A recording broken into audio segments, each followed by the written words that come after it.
안녕하세요. 20대 후반의 남자입니다. 저는 항상 다른 분들의 사연을 들으며 웃고 울곤 했는데요.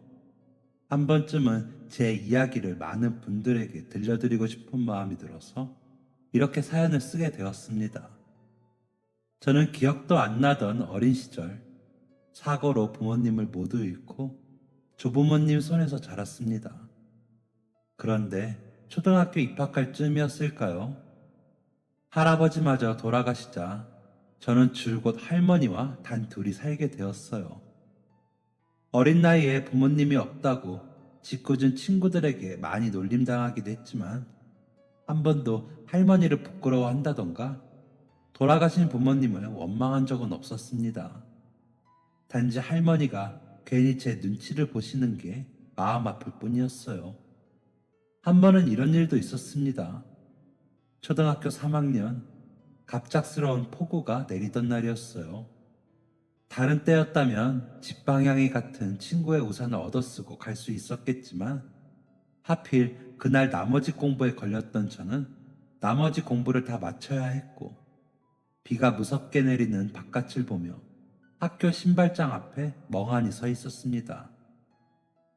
저 비를 뚫고 어떻게 가지? 라는 생각이 들었을 때 뒤에서 저를 부르는 목소리가 들렸습니다. 어머, 혜찬아, 너 우산이 없구나. 담임 선생님이셨어요. 선생님은 저를 우산 안으로 들어오게 하셨고, 저를 집에 바래다 주겠다고 하셨습니다. 그렇게 좁은 우산에서 비를 간신히 피하며 걷던 중, 바람까지 거세지자 주변 상가 천막 아래로 몸을 피했는데, 상가 안에서 반 친구가 어머니와 나오는 모습이 보였어요. 선생님! 반 친구의 소리였습니다. 어머, 선생님, 안녕하세요.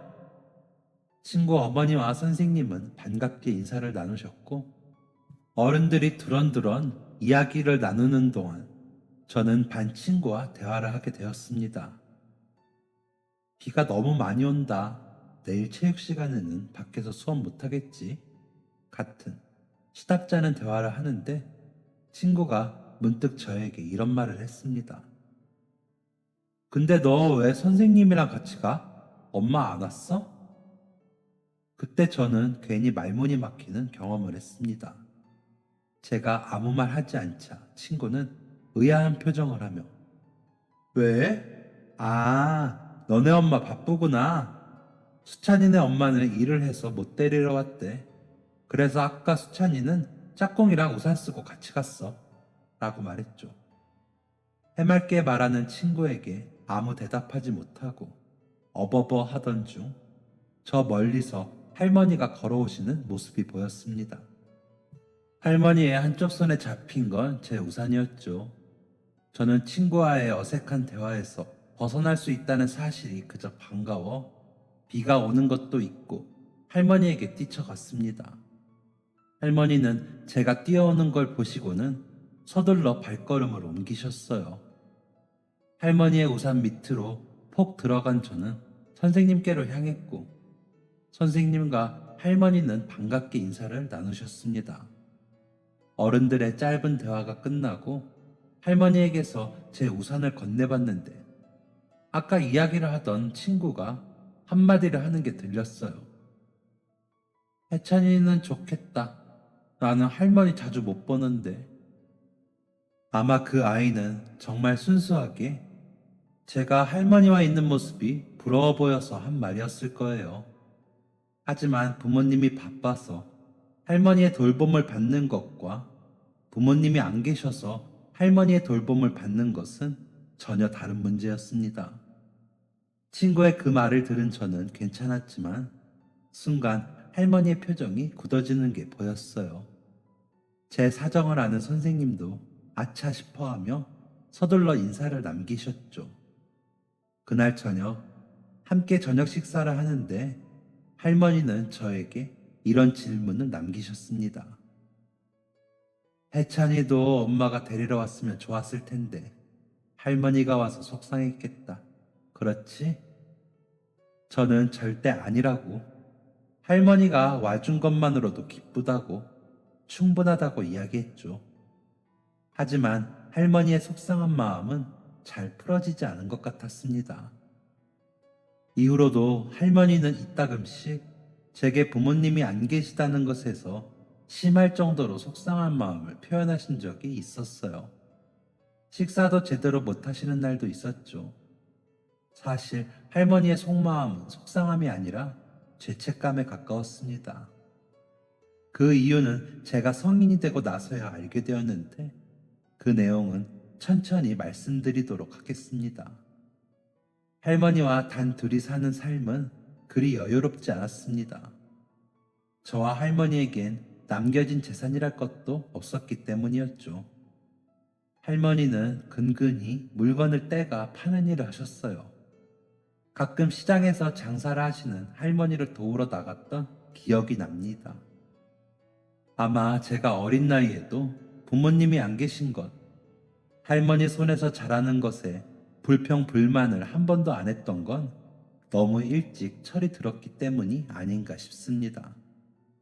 철이 일찍 든 것은 다름 아닌 돈 문제 때문이었고요. 그날은 아침 알람이 울리기도 전에 눈이 떠진 날이었습니다. 소변을 보러 화장실에 들어갔는데 잠시 나갔다 들어오신 할머니가 통화하시는 소리가 들렸어요. 내가 이번 달 수도세를 못 내게 생겨서 조금만 빌려줄 수 있을까? 아마 그 시간이면 제가 잘 시간이라고 생각하고 통화를 하신 거였겠죠. 저는 조용히 화장실에서 나오는 저와 눈이 마주친 할머니의 표정을 여전히 기억하고 있습니다. 절대 들켜서는 안 되는 비밀을 들킨 사람의 표정을 한 할머니의 얼굴. 그때 이후로 저는 돈 눈치를 보게 되었어요. 아무도 시키지 않은 절약을 하고 학교에서 소풍비라도 내라고 하면 안절부절 못했죠. 공책을 아껴 쓴다고 글씨를 작게 쓰는 바람에 선생님에게 꾸중을 들은 적도 있었습니다. 친구가 제 연필을 빌려가서 자꾸만 연필심을 부러뜨리고 몇 번이나 깎아대자 거기에 대고 화를 낸 적도 있습니다. 친구는 뭐 그런 걸로 그래. 내가 내일 필통 가져오면 연필 새 거로 하나 주면 되잖아 라고 화를 냈죠. 그리고 당시 제가 다니던 초등학교에서는 우유 급식을 신청받았는데 저는 할머니의 전화통화 내용을 들은 이후로 우유를 먹으면 자꾸 화장실을 가게 된다며 우유 급식을 끊었습니다. 그 때문에 할머니는 아직도 제가 우유를 잘 못 먹는 줄 아세요. 당연히 학교를 마친 후 친구들과 분식점도 한번 못 갔죠.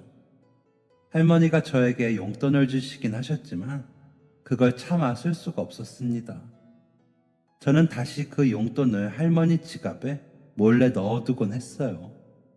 할머니 지갑에 넣는 게 너무 티가 날 것 같으면 할머니가 비상금을 보관해두는 통에 넣곤 했죠. 아마 그런 생활이 어른이 된 지금까지 이어졌다면 저는 돈에 미친 사람으로 컸을 것 같습니다. 그런데 한 명의 어른이 저에게 올바른 재물관을 심어주셨어요. 바로 학교 앞 문방구의 주인 할아버지셨죠. 요즘 초등학교, 중학교 앞에는 개인이 하는 문방구가 많지 않다고 합니다. 보통 대형 프랜차이즈 업체들을 사용한다고 하죠. 하지만 제가 초등학생일 때까지만 해도 학교 친구들은 모두 학교 앞 문방구를 이용했어요. 간식을 사 먹는다거나 준비물을 산다거나 장난감을 사는 건 모두 문방구에서 가능했죠. 저희 할머니와 비슷한 정도의 연배로 보이는 주인 할아버지는 인상이 참 좋은 분이셨습니다. 할아버지는 준비물을 사려고 문방구에 들어가면 발을 내딛기가 무섭게 오늘은 지점토지? 라고 말씀하시며 준비물을 꺼내주곤 하셨는데요. 가끔 사탕이나 작은 간식들을 함께 주고 하셨습니다. 이건 제가 안 샀는데요? 라고 화들짝 놀라며 간식을 건네드리면 허허 웃으시면서 이건 서비스 요놈아 라고 호탕하게 말하기도 하셨죠. 문방구 주인 할아버지를 뵐 때면 초등학교에 입학할 때쯤 돌아가신 할아버지가 생각나며 괜히 추억에 잠기기도 했습니다. 문방구 할아버지는 건어물을 좋아하셨는데요. 그 모습도 저희 할아버지와 똑 닮아 있었죠. 한 번은 혼자 건어물을 드시는 문방구 할아버지를 보며 우리 할아버지도 저거 좋아했었는데 라는 말을 저도 모르게 내뱉은 적이 있었습니다. 할아버지는 제 말이 꽤 신경 쓰이셨나 봐요. 그때부터 저를 정말 친손주처럼 대해 주셨습니다. 물론 워낙 아이들을 좋아하셨던 분인지라 저에게만 특별히 친절했던 것은 아니었지만 확실히 다른 아이들과 저를 다르게 대하긴 하셨습니다. 물론 확실한 계기가 있었죠. 할머니가 수도세를 못 내서 돈을 빌리는 통화를 듣고 난 후 저는 할머니에게 준비물에 대한 이야기를 못했습니다. 할머니는 요즘 왜 준비물 사야 한다는 얘기를 안 하냐고 물어보셨지만 그때마다 저는 말을 돌리거나 요즘엔 괜찮다는 말만 할 뿐이었어요. 실제로 제가 한 번씩 용돈을 타갈 때면 할머니는 품앗이 일을 하곤 하셨었거든요. 몇 번은 학교에 가서 친구들 걸 조금씩 나눠받거나 선생님께 받기도 했는데 선생님께 자주 혼이 나자 그것도 안 되겠더라고요. 무엇보다 친구들의 놀림이 점차 심해졌습니다. 이전에도 할머니와 산다는 이유로 여러 번 놀림당하곤 했는데 준비물도 못 챙겨가자 쟤는 엄마 아빠가 없어서 가난한가 보다 라는 이야기가 노골적으로 돌기 시작했거든요. 결국에는 할머니가 주시는 용돈을 아주 조금씩 모아두자는 생각을 하게 되었습니다. 한 번은 선생님이 소화기 세트를 가져오라고 하셨어요. 탬버린, 트라이앵글, 캐스터네츠 같은 것들이 들어있는 것이었죠. 소화기 세트가 뭔지도 제대로 몰랐던 저는 그동안 모아둔 동전을 들고 문구사로 향했습니다. 그런데 소화기 세트는 생각보다 가격이 꽤 비쌌습니다. 당시 저에겐 꼬깃꼬깃하게 모은 돈 3,000원 남짓이 있었는데 소화기 세트가 5,000원 정도였던 것이죠. 평소에 필요했던 고무차륵, 지점토, 수수깡보다 훨씬 비싼 가격에 저는 당황스러운 마음을 감추지 못하며 한참을 서성여야 했습니다. 선생님이 이번엔 준비물 무조건 챙겨와 라는 말이 귀 언저리를 맴돌며 마음을 초조하게 했죠. 같이 문방구에 들어간 친구들은 이미 계산을 마치고 학교에 들어갔는데 저는 가게 안에서 꼼짝도 할 수 없었습니다. 결국 저는 준비물을 사지 못한 채 가게 문 앞에 앉아 있었고 우연히 밖으로 나온 문방구 할아버지와 눈이 마주쳤습니다. 아까 그냥 나가길래 필요한 거 없는 줄 알았더니 왜 학교도 안 가고 이러고 있어? 할아버지의 다정한 질문에도 저는 아무 대답할 수 없었습니다. 할아버지가 아무 대답 없는 저에게 아이스크림을 하나 건네주셨는데도 저는 힘없이 무릎 사이에 고개를 푹 숙이고 있었죠. 할아버지는 그런 저에게 계속해서 질문하셨고 저는 결국 준비물을 가져가야 하는데 돈이 없어서 라며 말끝을 흐리고 말았습니다. 할아버지는 제 이야기를 듣더니 특유의 웃음을 지으시면서 소화기 세트를 가지고 나오셨어요. 그리고 하하 요 녀석 할아버지를 몇 번이나 봤는데 이런 말을 안 해. 이거 그냥 선물이니까 가지고 가 라고 말씀하시며 저에게 소화기 세트를 안겨주셨습니다. 하지만 저는 소화기 세트를 뿌리치고 저도 모르게 도망을 가고 말았어요. 그리고 그날 학교를 가지 않았습니다. 물론 다음날 학교를 가서 수업을 마친 후 선생님께 호되게 혼났어요. 눈물이 쏙 빠질 정도로 혼이 나서 훌쩍거리며 집으로 가고 있는데 문방구 할아버지가 저를 부르시더군요.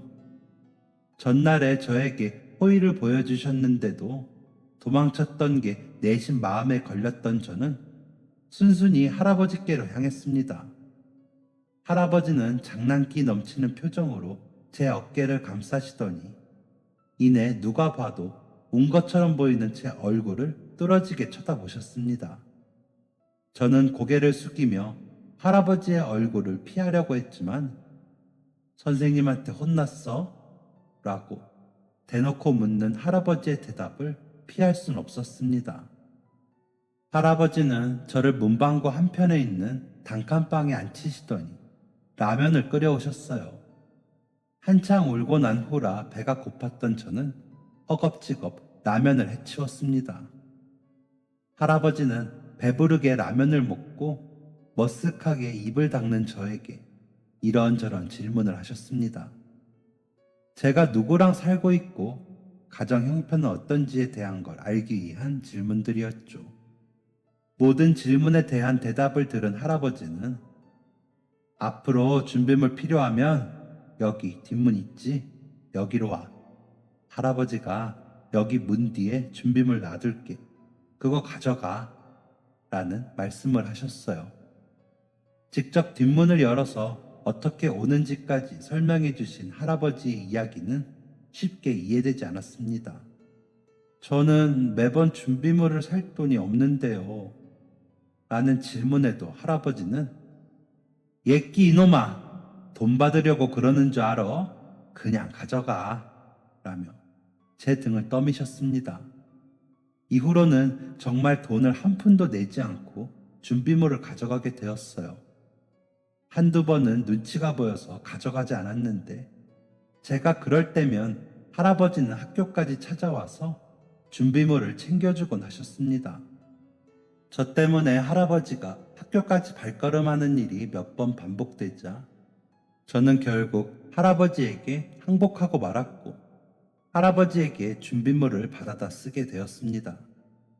가끔은 학교 준비물이 아니라 공책이나 연필, 지우개 같은 학용품도 챙겨주셨어요. 그 덕에 저는 더 이상 공책을 아끼지 않아도 연필을 아끼지 않아도 되게 되었습니다. 그런 할아버지의 친절이 너무 감사해서 저는 이따금 할아버지가 좋아하시는 건어물 조금을 사다 드리곤 했어요. 할아버지는 네가 돈이 어디 있냐며 거절하셨지만 이내 맛있게 저와 나눠 드시곤 하셨습니다. 그럴 때마다 저는 할아버지와 많이 가까워졌어요. 이런저런 이야기를 나눴고 할아버지에게도 제 나이 또래의 손녀가 있다는 사실을 알게 되었죠. 물론 할아버지도 저에 대한 사실들을 많이 알게 되셨습니다. 문방구 할아버지는 제가 부모님과 할아버지를 일찍 여의었다는 사실을 알게 되신 후 저의 친할아버지의 역할을 자처하셨습니다. 할아버지와 함께하는 시간은 즐거웠습니다. 그때 저는 학교 친구들 사이에서 알게 모르게 따돌림을 당하고 있었거든요. 무엇보다 놀 사람이 없어서 곧장 집으로 돌아가면 할머니는 친구랑 놀다 오지 않느냐라고 하며 걱정하곤 하셨는데 할아버지와 함께 있다가 집으로 가면 할머니가 걱정을 안 하신다는 게 제일 좋았습니다. 그런데 그렇게 할아버지와 인연을 쌓아가던 중 좋지 못한 일이 할아버지에게 벌어졌습니다. 초등학교 6학년으로 올라간 지 얼마 안 됐을 때의 일이었어요. 저는 그날도 학교를 마치고 서둘러서 문방구 앞으로 달려갔습니다. 그런데 할아버지는 제가 온지도 모른 채 불안한 듯한 모습으로 가게 안을 서성이고 계셨어요. 그런데 할아버지! 라고 불렀는데도 할아버지가 쳐다도 안 보시는 게 뭔가 이상했습니다. 게다가 할아버지는 그 추운 겨울에 식은땀을 뻘뻘 흘리고 계셨어요. 어디가 아프기라도 하신 건가 싶어서 할아버지의 팔을 잡고 흔드니 할아버지는 그제야 화들짝 놀라며 저를 바라보셨습니다. 왔니? 할아버지는 흔들리는 동공으로 애써 웃어 보이셨습니다. 무슨 일이세요? 어디 편찮으세요? 라고 여쭤보니 할아버지는 그제야 조심스럽게 저에게 손녀가 연락이 안 돼. 원래 항상 전화를 주는 시간이 있는데 전화도 안 주고 전화도 안 받고 라고 말씀하셨습니다. 할아버지의 손녀는 몸이 안 좋아서 집에서 요양 중이었거든요. 할아버지의 자식들은 손녀의 수술 비용 마련을 위해 딸을 할아버지의 집에 맡겨둔 것이라고 했습니다. 그런 상황에서 할아버지는 점심시간이면 집에 가서 손녀의 밥을 챙겨주시고 2시간에 한 번씩 손녀에게 전화를 걸곤 하셨는데요. 저는 이런 상황을 다 알고 있었기 때문에 손녀와 연락이 안 된다는 할아버지의 이야기를 듣자마자 그러면 얼른 가보셔야죠. 어서 가보세요. 라고 이야기했습니다. 할아버지는 그럼 잠시만 가게를 부탁한다며 서둘러 집으로 향하셨죠. 할아버지의 손녀는 집에서 쓰러져 있었다고 합니다. 다행히도 일찍 발견한 편이라서 다른 후유증 없이 회복할 수 있었어요. 하지만 한 가지 문제는 언제든지 또 이런 일이 생길 수 있을 것이란 것이었습니다. 게다가 당장 손녀가 병원에 보름 정도 입원해야 한다는 문제가 닥쳐 있었죠. 할아버지에게는 문방구 문을 닫고 손녀를 돌보거나 간병인을 쓰는 2가지 선택지가 있었습니다. 하지만 그 무엇도 적절한 방법은 아니었어요. 가게 문을 닫으면 당장 할아버지와 손녀의 생계가 어려웠고 할아버지에게는 간병인을 쓸 정도의 여유가 없었기 때문이죠. 하지만 할아버지는 오랜 고민 끝에 결국 간병인을 쓰기로 결정하셨습니다. 어린 손녀를 혼자 둘 수 없다는 할아버지의 결단이었죠. 저는 할아버지가 이 결정을 내리실 때까지 꽤 오래 곁을 지켰습니다. 시간 가는 줄도 모르고 할아버지를 위로하고 고민을 들어드리다 보니 귀가 시간이 한참 지나 있었어요. 아차 싶은 그 순간 할머니가 문방구 안으로 들어오셨습니다. 할머니는 제가 문방구에서 가끔 시간을 보낸다는 걸 알고 계셨거든요. 그런데 해찬이 여기 있나? 라며 할머니가 문방구 안으로 들어오신 그때 할아버지와 할머니의 눈이 마주친 바로 그때 2분의 손가락은 서로를 가리켰고 2분은 동시에 라는 감탄사를 내뱉으셨습니다. 그리고 몇 마디를 주고받더니 서로 깜짝 놀라셨습니다. 알고 보니 2분은 어린 시절 동네에서 함께 놀던 소꿉친구였어요. 소꿉친구를 이렇게 오랜 시간이 흐른 뒤에 만나는 것도 신기한데 서로를 알아보는 할머니와 할아버지는 더 신기했죠. 당시 제가 살고 있던 지역이 2분의 고향과 차로 4시간이나 떨어진 지역이었다는 건 더 신기한 사실이었죠. 2분은 한참 동안 오랜만에 만나 회포를 푸셨습니다. 길어지는 이야기에 저는 깜빡 잠에 들고 말았지만 가물가물한 의식 속에서 할머니가 자리에서 일어나시기 전 할아버지와 나누신 대화는 기억이 나네요. 현재 할아버지의 주된 고민인 손녀의 이야기를 들은 할머니는 손녀의 간병을 본인이 하는 건 어떻겠냐고 물어보셨습니다. 물론 보수는 따로 받지 않고 그동안 저를 돌봐달라는 조건만 다셨죠. 할아버지는 이런 파격적인 제안에도 무려 보름이나 입원해야 하는 상황인데 그 사이에 일을 안 하면 어떻게 하냐라는 말을 하며 할머니의 제안을 거절하셨습니다. 하지만 할머니는 그동안 일 안 해도 굶어 죽지는 않는다며 고집을 피우셨어요.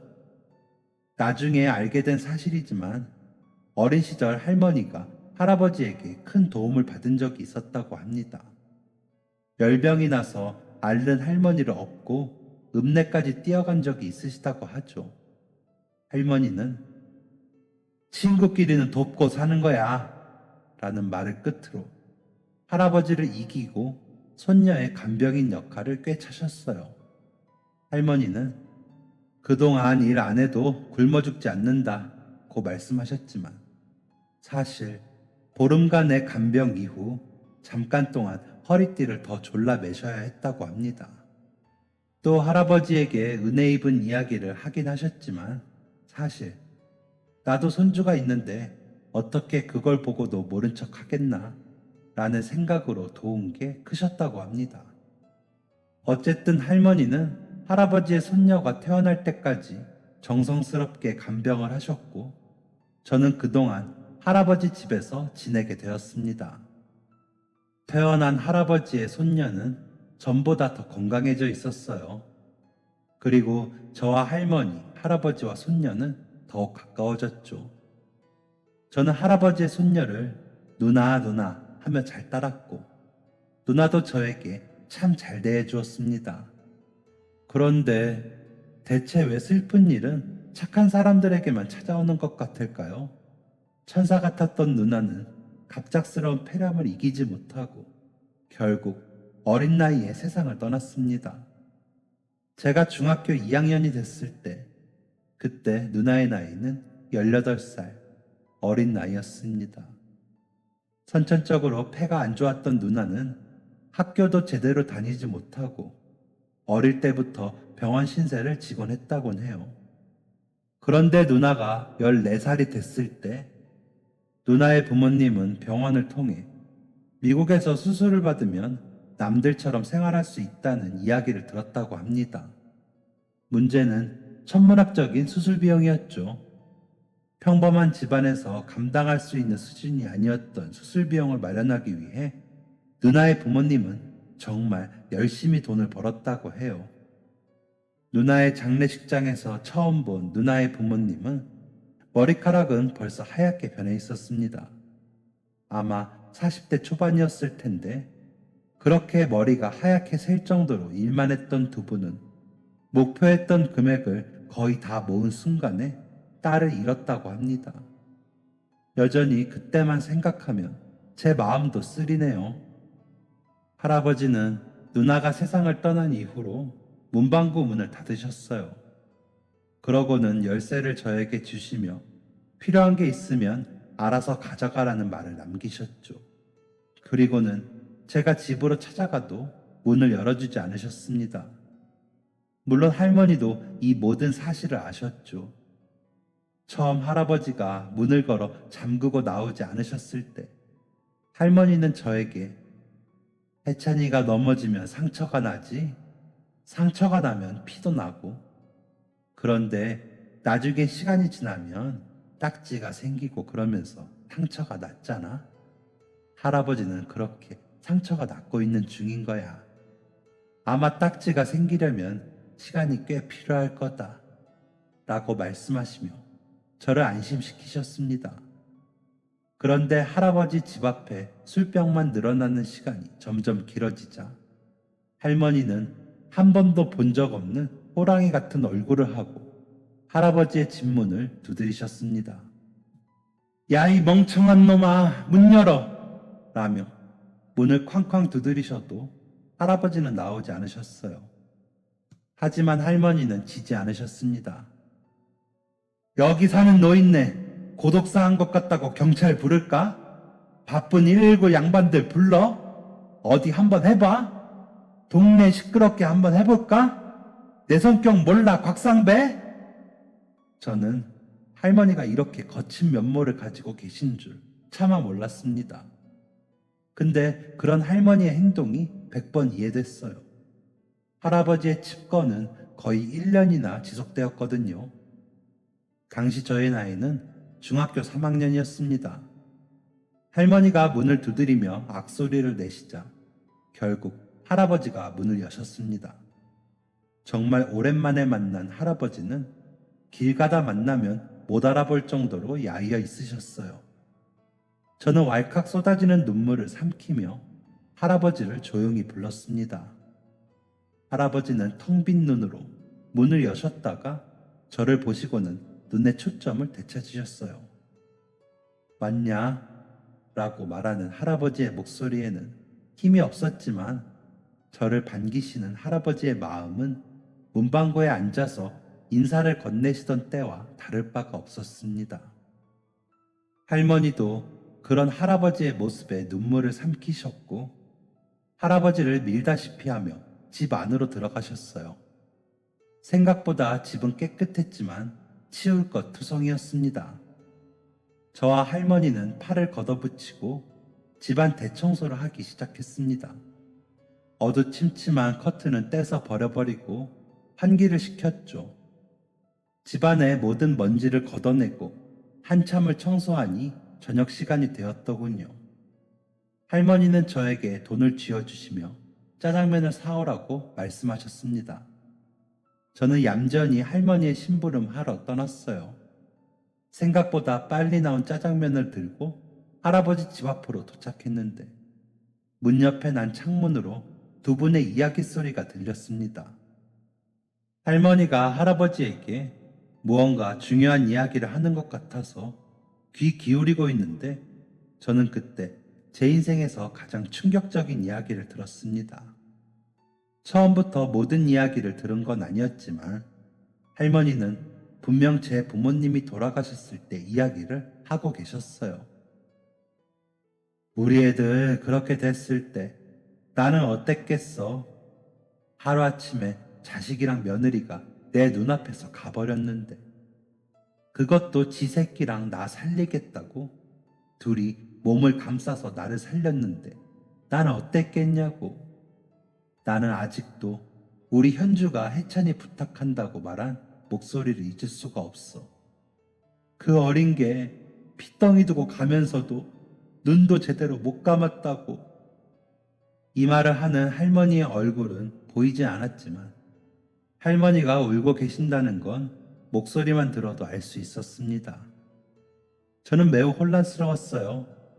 저는 그냥 두 분이 불의의 사고로 돌아가셨다는 것만 알고 있었거든요. 그날에 내가 해찬이를 좀 보고 싶다고 외식하자고 졸랐어. 내가 그렇게만 안 했어도 애들이 사고를 당할 일은 없었을 텐데, 그리고 해찬이를 내가 안고 있지만 않았어도 애들이 그렇게 되진 않았을 텐데. 저는 이 이야기를 들으면서 그동안 들었던 의문이 모두 풀리는 기분이었습니다. 제가 부모님이 안 계시다는 사실에 할머니가 죄책감을 가지셨던 이유를 알게 된 것이죠. 할머니의 이야기를 들으시는 할아버지는 말없이 할머니의 어깨를 쓸어주셨고, 할머니는 그러니까 너도 살아. 내가 해찬이 보고 사는 것처럼 너도 자식이 있잖아. 그 녀석들 또 얼마나 힘들겠어. 아버지가 힘을 줘야지. 라며 말을 남기셨습니다. 할아버지는 묵묵히 할머니의 말씀을 들으시더니 고개를 끄덕이셨어요. 이제 해찬이 오겠다. 일어나자. 라는 할머니의 말이 끝나기가 무섭게 저는 찔끔 나온 눈물을 닦으며 집 안으로 들어섰습니다. 할머니, 할아버지, 저 왔어요. 식사를 하시는 할아버지의 얼굴은 썩 좋아 보이진 않았지만 그렇게 나빠 보이지도 않았습니다.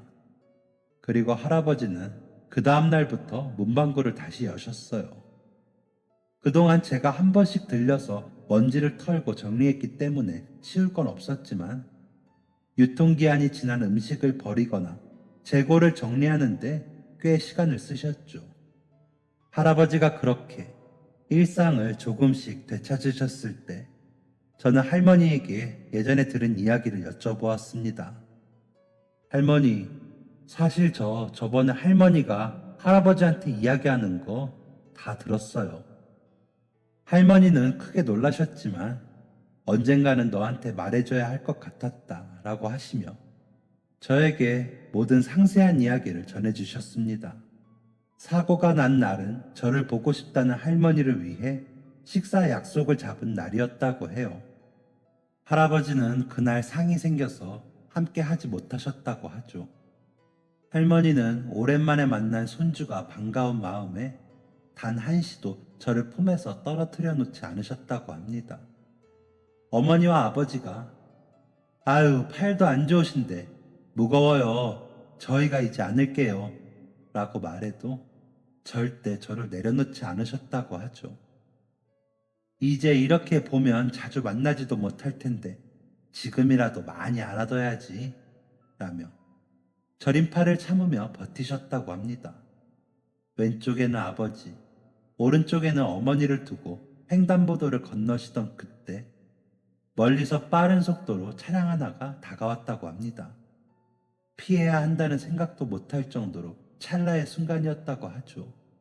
신호 위반 차량이 뒤늦게 브레이크를 밟으며 반대쪽 차선의 우회전 차량과 충돌하자 두 개의 차량이 아버지와 어머니를 양옆으로 덮치는 상황이 벌어졌다고 합니다. 상식적으로라면 네 사람이 모두 즉사했어도 이상하지 않을 만큼 큰 사고였다고 하는데요. 할머니는 골절상 정도로 끝나고 저는 다친 곳 없이 멀쩡했다고 합니다. 그 이유는 바로 사고가 나던 그 순간 아버지와 어머니가 몸을 던져 저와 할머니를 감쌌기 때문이었죠.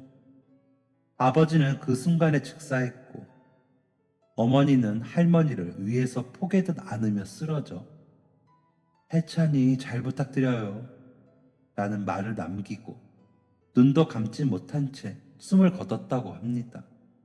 할머니는 할머니가 저를 만나길 원했다는 점, 그리고 저를 자신이 안겠다고 고집을 부렸다는 점 때문에 여전히 심한 죄책감과 트라우마에 시달리고 계셨습니다. 그때 눈을 감은 게 너의 부모가 아니라 나였어야 해 라며 가슴을 치고 통곡하는 할머니의 모습을 저는 가만히 바라볼 수밖에 없었습니다. 대체 어떤 이야기를 해야 할머니의 마음을 위로할 수 있을지 알 수 없었거든요. 사람들은 단지 운이 없었을 뿐이라며 할머니를 위로했다고 합니다. 신호 위반 차량이 주황불 신호에서 길을 건너려다 속도를 제어하지 못했다는 것, 정지선을 한참 넘어서 정지한 옆 차선 차량 때문에 신호 위반 차량이 부모님을 늦게 발견했다는 것, 또 하필 그 상황에 빠른 속도로 회전하는 우회전 차량이 있었다는 것까지 할머니가 어쩔 수 없었다라고 생각할 만한 포인트는 너무나 많았습니다. 하지만 할머니는 여전히 미안해하고 죄책감 속에서 살고 계셨어요. 저는 할아버지가 그랬던 것처럼 그저 할머니의 어깨를 쓸어드릴 수밖에 없었습니다. 그리고 가슴속 가장 깊은 곳에서 딱 한마디만 꺼내 놓았어요. 할머니 때문이 아니에요. 그 시간을 보낸 후 저와 할머니는 지금까지 한 번도 부모님의 죽음에 대한 이야기를 나눈 적이 없습니다. 얘기를 꺼낸다고 달라질 게 없을 뿐더러 그 얘기를 꺼내서 할머니의 상처를 들쑤시고 싶지 않았기 때문이죠. 무엇보다 할머니는 저에게 누구보다 소중한 분이시니까요. 불의의 사고를 할머니 탓으로 돌릴 생각은 추호도 없습니다. 중학교 3학년 마지막 기말고사를 쳤을 때였습니다. 오랜만에 학교가 일찍 끝나서 할아버지의 문방구로 찾아간 저는 할아버지로부터 곧 문방구 문을 닫을 것 같다는 이야기를 듣게 되었어요. 아마 할아버지가 오래 자리를 비우신 동안 건너편에 생긴 문방구 때문이었겠죠. 어느 정도 예상은 했던 부분이었길래 저는 묵묵히 가게 정리를 도와드렸습니다. 한참 정리를 하고 단칸방 안에 앉아 있는데 할아버지는 너도 많이 컸네 라며 새삼스러운 이야기를 하셨습니다. 할아버지, 저 이제 고등학교 올라가요. 벌써 그렇게 되다니 정말 세상 빠르네. 어우, 요놈 허벅지 봐. 운동하냐? 제 허벅지를 툭툭 치며 이야기하는 할아버지의 목소리에 예전과 같은 장난기가 묻어나자 저는 씩 웃고 말았습니다. 뭔가 회상에 잠겨 계신 할아버지를 보고 있으니 저도 과거 생각이 문득 나더군요. 그래서 그동안 묵혀왔던 질문을 드렸습니다. 그런데 할아버지, 왜 저한테 공짜로 준비물을 주셨어요? 그때는 제가 할머니 손주인 것도 모르셨고 그냥 제가 불쌍해 보이셨던 거죠? 무슨 그런 말을. 애가 학교 다니는데 준비물 살 돈이 없다잖냐. 그래서 준 거지. 그래도 할아버지는 장사를 하시는 분이잖아요. 이익을 남기시는 게 우선이죠. 저 앞에 문구사 아줌마는요, 덤 같은 거 절대 없대요. 10원 단위까지 계산해서 받는다니까요. 제 말을 들은 할아버지는 껄껄 웃으시며 이렇게 말씀하셨습니다. 야, 이 녀석아. 그러면 네가 장사를 하지 그랬냐? 나는 뭐 돈 많이 남겨서 부자 되고 그 돈으로 잘 먹고 잘 살려고 장사하는 거 아니야. 그럴 거면 애들 코 묻은 돈으로 장사할 게 아니라 어른들 지갑 빼먹는 일을 했겠지. 사실 그때까지만 해도 저는 예전만큼은 아니더라도 돈에 쩔쩔매면서 살고 있었어요. 할아버지가 이 사실을 아셨는지는 잘 모르겠지만 이때 할아버지가 남겨주신 말은 제 인생을 바꾸었습니다. 돈은 필요해. 많을수록 좋지. 하지만 돈이 많든 적든 내가 돈의 노예가 되면 안 되는 거야. 내가 돈을 부려야지. 돈이 나를 부리는 순간 인생은 불행해져. 돈을 부리는 사람한테는 돈이 따라가게 되어 있어. 좋은 사장한테는 좋은 직원들이 따르는 것처럼. 그런데 돈한테 부려지는 사람은 평생 돈을 쫓아갈 수밖에 없다. 한 푼 없다고 쩔쩔매는 동안 인생은 땅에 버려지는 거야.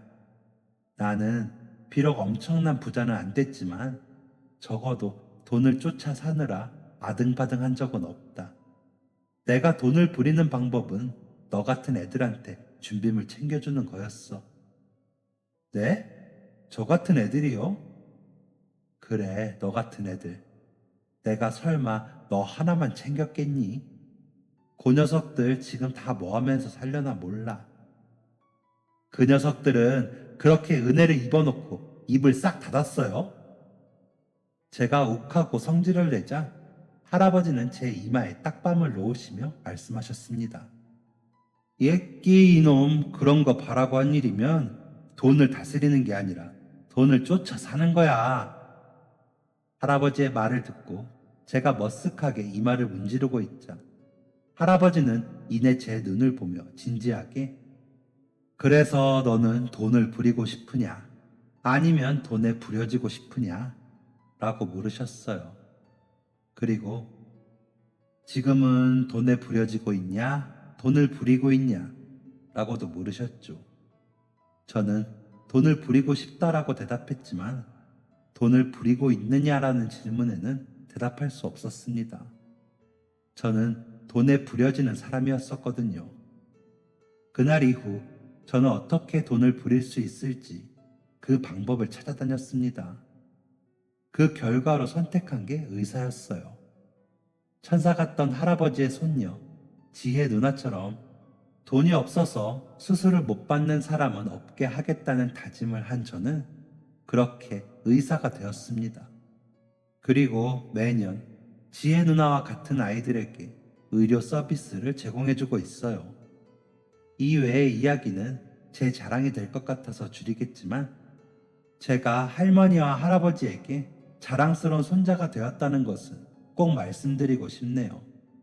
참고로 지혜 누나의 부모님은 자식을 잃은 상처를 잘 이겨내고 사회봉사자의 길을 걷고 계십니다.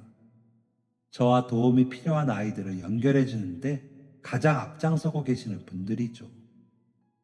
어떻게 마무리해야 할지 잘 모르겠어서 지혜 누나가 세상을 떠나기 직전에 쓴 편지의 한 구절로 마무리하도록 하겠습니다. 지혜 누나의 마음이 담긴 이 내용이 많은 분들에게 위로가 되었으면 좋겠네요. 남들과는 다른 삶이었다지만 그게 뭐 어떤가요? 이 정도로 사랑받았던 사람은 세상 그 어디에도 없을 거예요. 그러니 너무 슬퍼하지 마세요. 미안해하지도 마세요. 저는 그동안 충분히 벅찰 정도로 행복했습니다. 지금까지 제 사연을 들어주셔서 감사합니다. 다들 행복하고 서로 사랑하세요. 감사합니다.